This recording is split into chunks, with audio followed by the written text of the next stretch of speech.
और तीसरा life expectancy. सो schools और health institutions very important. Agriculture को ज्वाइन करिए। बहुत मैं चाहती हूँ कि 70% भारत की जनता जो है वो रूरल है। कोई अपॉर्चुनिटी JNK में खुली है HADP के द्वारा, तो उसको ज्वाइन करें, उस मुहिम को ज्वाइन करें, ताकि आपकी जो सालाना इनकम है उसमें वृद्धि हो। और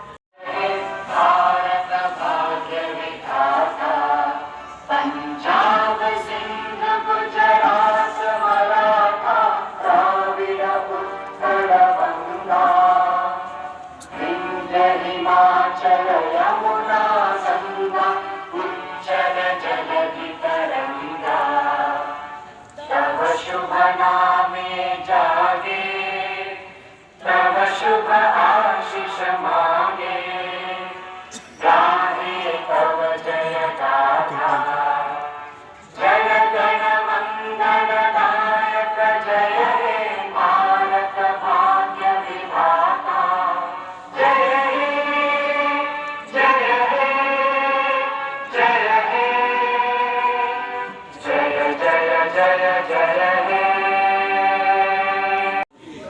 को सुदृढ़ करेंगे और देश की रक्षा करने वालों का सम्मान करेंगे। नागरिक होने का कर्तव्य निभाएंगे। धन्यवाद। अनंतनाग फखरुद्दीन जी, यहाँ पे जितने भी जिला इंतजामिया के अफसरान कहते हुए बहुत अच्छा लगता है, बिकॉज बार बार आप लोग मुझे अनंतनाग बुला लेते हैं। हर बार जब भी मैं आती हूँ तो कोई ना कोई एक अच्छा इनिशिएटिव जिला इंतजामिया की तरफ से लॉन्च होता है, और उसी तरीके से आज भी एक इनिशिएटिव DC साहब ने हमारे थ्रू लॉन्च किया। इस चाहे मैं पिछले महीने नो फ्यूल, अगर हेलमेट के बगैर है जो हेलमेट नो फ्यूल इनिशिएटिव की बात हो, आज बिजबिहारा की आवाम सामने आके रास्ता इनिशिएटिव लॉन्च किया। ऐसी है गवर्नमेंट ऑफ इंडिया की, गवर्नमेंट ऑफ यूटी की। मैं FIR में मेरा नाम भी आएगा, वो खून देख के डर जाता है। दिया कि मैं अपना टैलेंट शोकेस कर सकूं वहाँ पे नेशनल लेवल पे, जो कि शायद पॉसिबल नहीं था इनके बगैर। तो मैंने मैं आपका देखिए इस टाइम पे स्पोर्ट्स जो है वो सबसे आगे मुझे लगता है। लड़कियां सबसे आगे है। लड़कियां किस प्लेटफॉर्म में आगे नहीं है? क्रिकेट हो, सपोर्ट, कोई भी चीज हो, पढ़ाई में आगे है। देखिए इस टाइम हर कोई पोस्ट जब हम देखते हैं, चाहे नीट का निकलता है, किसी भी चीज का निकलता है, तो लड़की हमेशा आगे होती है। इसमें जरूरी कि अभी पढ़ाई जरूरी है, लेकिन किधर जाए, किधर टाउन में भी कितनी लड़कियां हैं जो PhD कर करके घर पे बैठती है। तो मेरी मैसेज आप सब पेरेंट्स को जाती है कि तो दियो पहले लड़कियों मौका, आप अपनी बेटियों को मौका दीजिए कि वो स्पोर्ट्स में आए या गेम्स में आए। पढ़ाई भी जरूरी है, बहुत ज्यादा जरूरी है।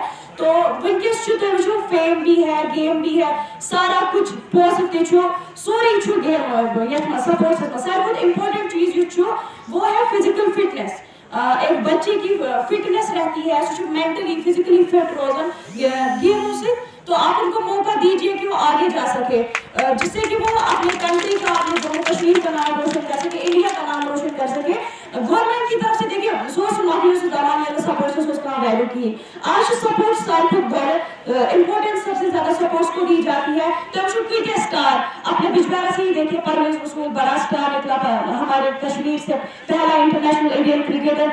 आप देखिए मिथाली राज, स्मृति मंदाना, कितनी लेडीज क्रिकेटर है। बच्चस माजन ये ज्यादा पेरेंट भी बच्चस गुजारिश करन ये कि आप मैसेज तो इतना ये मस्त तुंदन बजन टैलेंट लड़की लड़कस वो मतलब अगर सपोर्ट्स से इन्वॉल्व किया कि गलत ख्याल कि नेगेटिव ड्रग्स कि कश्मीर में आम, तो सपोर्ट्स की वजह से वो सारा इंसान मतलब उस सबसे दूर रह सकता है। तो मेन मैसेज तो ये कि तो करियो पन बचन सपोर्ट आ चीजस में यत कुन चीजस में तुम टैलेंट शायद कि तुम हेकन पगा पन कंट्री को नाम रोशन करे, पन जम्मू कश्मीर को नाम रोशन करे। Thank you so much. इससे पहले नो पेट्रोल नो फ्यूल, और उसकी खुद माननीय लेफ्टिनेंट गवर्नर साहब ने भी कहा कि अनंतनाग, और अनंतनाग के लिए आज क्या कहेंगे आप? अनंतनाग के लिए मैं यही कहना चाहती हूँ कि बहुत अच्छे इनिशिएटिव्स ले रहा है डिस्ट्रिक्ट एडमिनिस्ट्रेशन, और ये जो इनिशिएटिव्स डीसी साहब ले रहे हैं ये एलजी साहब खुद अपने ऑनरेबल एलजी साहब मेंशन कर रहे हैं। सो इससे ये पता चलता है कि ये इनिशिएटिव्स कितने इम्पॉर्टेंट हैं, और मैं मुबारकबाद देना चाहती हूँ। और ट्रैफिक रिलेटेड और पब्लिक ये रोड सेफ्टी रिलेटेड दोनों ही इनिशिएटिव्स लिए गए हैं। जानों को बचाने के लिए ये इनिशिएटिव्स लिए गए हैं।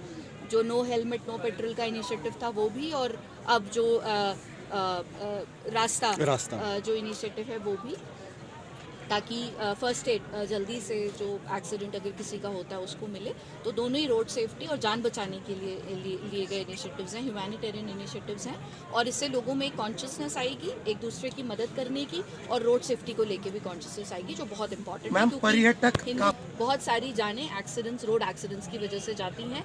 सो रोड सेफ्टी को लेकर के जो इनिशिएटिव्स लिए गए they are extremely important and very important. DC साहब को ये कहा है कि वो जो भी लोकेशंस उनको लगता है कि जिनमें बहुत अच्छा टूरिज्म पोटेंशियल है, और जिनको लोकल या नेशनल या इंटरनेशनल टूरिज्म के लिए, एडवेंचर टूरिज्म के लिए, स्पिरिचुअल टूरिज्म के लिए डेवलप किया जा सकता है, उन लोकेशंस को आइडेंटिफाई करके उसकी एक लिस्ट हमें दे दें, ताकि हम उन डेस्टिनेशंस को intensively as tourist destinations promote करें। तो उस पर ऑलरेडी काम शुरू हो गया। Great success. What else would you like to add? Sorry? Ji, it is a great success because all the schemes at the doorstep of the people, administration लोगों की मन खुद चल के लोगों की doorstep पे आए। ये हमारे माननीय प्रधानमंत्री जी की इच्छा थी, और इस मुहिम को इसीलिए चलाया गया था ताकि जितनी भी सरकार की स्कीमें हैं, और सभी के लिए हैं, बच्चों से लेके महिलाओं के लिए, बूढ़ों के लिए, यूथ के लिए, सभी के लिए सरकार की बहुत अच्छी स्कीम्स हैं, उनका अच्छे से लोगों को पता चले और उसका वो भरपूर फ़ायदा उठाएं। तो मुझे लगता है कि एक्सट्रीमली सक्सेसफुल कैंपेन रहा है ये, और आगे भी आई एम श्योर बहुत सारे ऐसे गवर्नमेंट ऑफ इंडिया और यूटी गवर्नमेंट अच्छे कैंपेन्स को प्रमोट करना ही है। लास्ट ईयर हमारा गुरेज जो है वो ऑफ बीट डेस्टिनेशन में आई थिंक आउटलुक ट्रैवलर की तरफ से अवार्ड भी लेके आया था। तो इस बार भी हमने डीसीज को बोला है कि आप अपनी अपनी ऑफ बीट डेस्टिनेशंस और चैलेंज बेस्ड डेस्टिनेशंस की सिलेक्शन करें। गवर्नमेंट ऑफ इंडिया ने एक कैटेगरी हमें दी है चैलेंज बेस्ड डेस्टिनेशंस, जो चैलेंजिंग डेस्टिनेशंस हैं उनको प्रमोट करने के लिए। तो आई एम श्योर उसमें इकोलॉजी और एनवायरनमेंट का ख्याल रखा जाएगा। बिल्कुल रखा जाएगा। इकोलॉजी और एनवायरनमेंट का ख्याल रखना बहुत ज़रूरी है। अगर हमें सस्टेनेबल टूरिज्म और सस्टेनेबल डेवलपमेंट की तरफ बढ़ना है तो इकोलॉजी और एनवायरनमेंट की टेक केयर करना बहुत ज़रूरी है। And as commissioner secretary tourism जितना भी रिव्यू मैंने अभी तक लिया है, जितनी भी अथॉरिटीज़ का रिव्यू लिया है या जितनी भी एरियाज़ का रिव्यू लिया है, मेरा सबसे पहला सवाल उनसे ये होता है कि आप अपने सॉलिड वेस्ट और लिक्विड वेस्ट मैनेजमेंट के लिए क्या कर रहे हैं। आप नेचुरल एनवायरनमेंट्स को और सराउंडिंग्स को गंदा तो नहीं कर रहे हैं, और जो हमारे सुंदर इलाके हैं उनकी खूबसूरती बरकरार रहे और वो गंदे ना हो, लिटर ना हो, उसके लिए हम क्या स्टेप्स ले रहे हैं। सो हमारा पूरा एम्फेसिस है कि इकोलॉजी और एनवायरनमेंट की सस्टेनेबिलिटी को ध्यान में रखे ही हम टूरिज्म।